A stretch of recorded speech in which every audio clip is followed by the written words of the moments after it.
the UK could play a very strong role in talking to countries from Africa, Asia, talking to India, and explaining to them what Russia really is, that it's an empire of evil, essentially, bring destruction and instability to the world. Boris Johnson has been one of the strongest supporters of Ukraine's efforts to resist Russian forces. It's now following the US in sending long-range missiles to the country. It comes as President Zelensky says the key eastern cities of Severodonetsk and Lysychansk has been intense. Lesia Vasylenko is an MP for the Ukrainian Golos party. We can speak now. Good morning to you.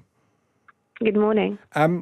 Boris Johnson often cites, or his supporters often cite, his willingness to stand with Ukraine as a reason to keep him as Prime Minister. How significant do you think his personal intervention has been to you as a Ukrainian figure?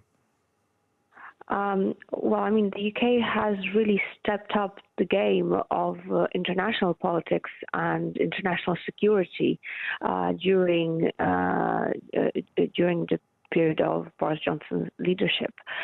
And the support is very much felt here in Ukraine. He was one of the first leaders, actually, I think the first leader of state, so to speak, who stepped on the streets of wartime Kyiv, who did so openly without any fears or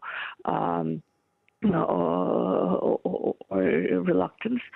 And yesterday, the Ukrainian social media were probably one of the first who started reacting to the results of the vote.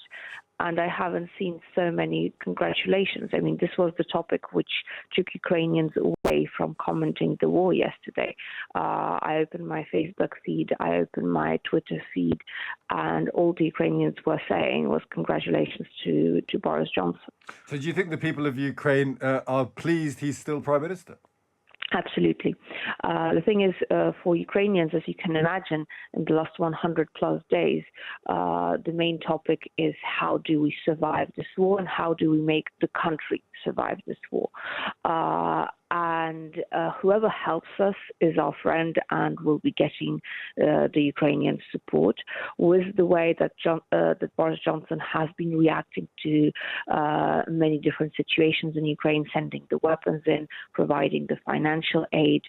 Of course, the people of Ukraine are going to be supporting Boris Johnson. The stuff about the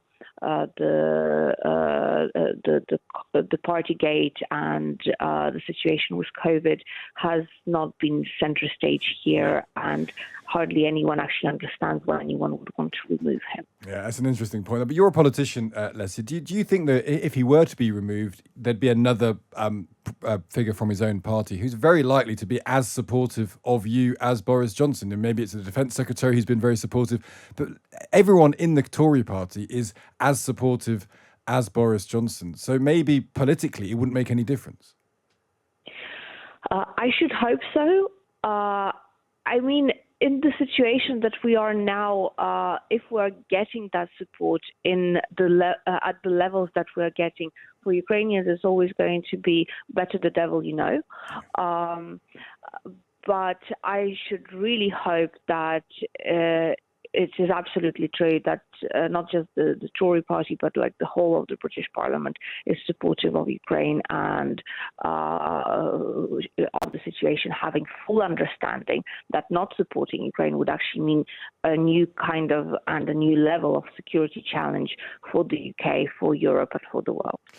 And to give us your assessment of the current situation, we've been hearing that there is, I suppose, a fear in Ukraine that the eyes of the world will start to move away from it, that people will think, well, the war is now very much in the Donbass region where it's been fighting for some years. And are you worried that people will regard this as a kind of a new normal and pay less attention to it?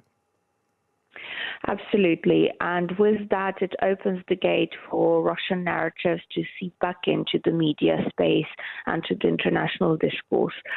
I think that now more than ever, There needs to be a solidarity around the resilience that not just the Ukrainians show, but also that Europe and beyond show towards Ukraine, towards the topic of Ukraine, towards retention of Russia's aggression, and actually pushing it back and making Russia pay. And when I say the world, I don't mean just Europe and the North Atlantic. I also mean that the global South needs to be involved, and I hear the UK could play a very strong role in talking to countries from Africa, Asia, talking to India, and explaining to them what Russia really is, that it's an empire of evil, essentially, bring destruction and instability to the world.